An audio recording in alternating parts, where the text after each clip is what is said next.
but. Samedi de hockey avec son fils Mathis, une rare pause pour Bernard Drainville dans cette course à la direction. Combatif et ambitieux, Bernard Drainville ne s'est jamais contenté de la deuxième place en journalisme comme en politique. Pas question d'admettre que la partie est jouée d'avance. Le père de 3 enfants entend se battre jusqu'au bout.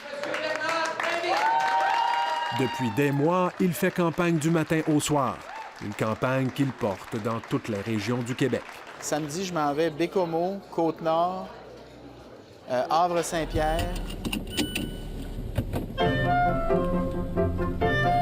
Il avale des centaines de kilomètres au volant de sa Mazda.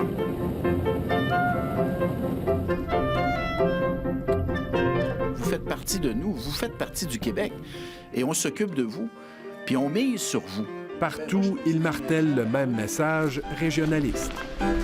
La raison pour laquelle je trouve important de venir vous voir, puis la raison pour laquelle je trouve important de revenir sur la Côte-Nord, c'est pour marquer un peu la vision que j'ai du Québec, t'sais. Moi, je pense que le Québec est fort de ses régions. Si on le met ici, là. Bernard Drainville rappelle souvent qu'il est issu d'un milieu agricole modeste, des origines dont il est fier, des origines qu'il présente comme un outil qui lui permet de mieux comprendre les réalités régionales. Moi, je suis un fils de cultivateur.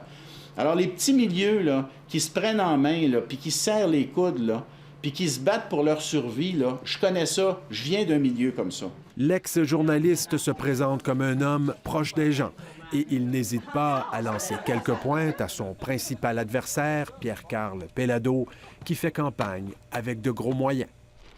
J'ai pas les moyens de me payer un avion, moi, là.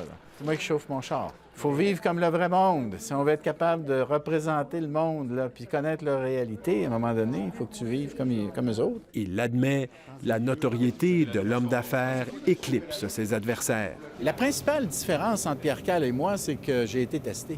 Mais il pense avoir assez de temps pour convaincre les militants péquistes. Moi, je pense qu'ultimement, c'est... Est-ce qu'on met tous nos œufs dans le panier de la nouveauté, de la notoriété, ou est-ce qu'on mise sur une valeur sûre qui a donné des résultats probants, qui nous a, qui a été fidèle au poste depuis 2007?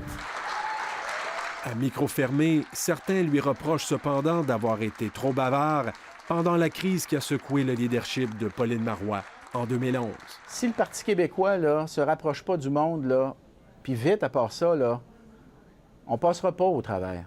Bernard Drainville admet avoir souvent eu tendance à emmener large, mais il dit avoir changé. J'ai appris à devenir un bon joueur d'équipe, alors qu'au début, quand tu arrives du journalisme, le journalisme, c'est un sport solitaire. J'ai appris à jouer en équipe. À preuve le dossier de la Charte des valeurs, où il dit avoir accepté de prendre des coups pour le bien de l'équipe péquiste. Malgré les critiques, il a présenté une nouvelle mouture plus modérée de sa charte qui reste, selon lui, une nécessité. Je reste convaincu qu'il y a des gens qui vont voter pour un autre candidat ou une autre candidate à cause de ça, mais je reste aussi convaincu qu'il y en a beaucoup, je pense, qui vont voter ou qui pourraient voter pour moi à cause de ça, parce qu'ils y croient, comme une majorité de Québécois y croient. Et ils ont vu que j'étais capable de me tenir debout dans une tempête. Nos valeurs communes, dans le respect de notre diversité. Mais il refuse d'être étiqueté comme le candidat de la Charte et rappelle ses autres réalisations. Tu sais, les réformes démocratiques, la lutte contre la corruption que j'ai menée, la réforme du mode de financement des partis. Bravo, bravo! On va la faire! On s'en va en finale! Bernard Drainville continue à croire en ses chances de gagner et jure qu'il n'est pas question de se retirer avant la fin. Moi, je veux aller au bout de cette course-là et je vais vivre avec le résultat.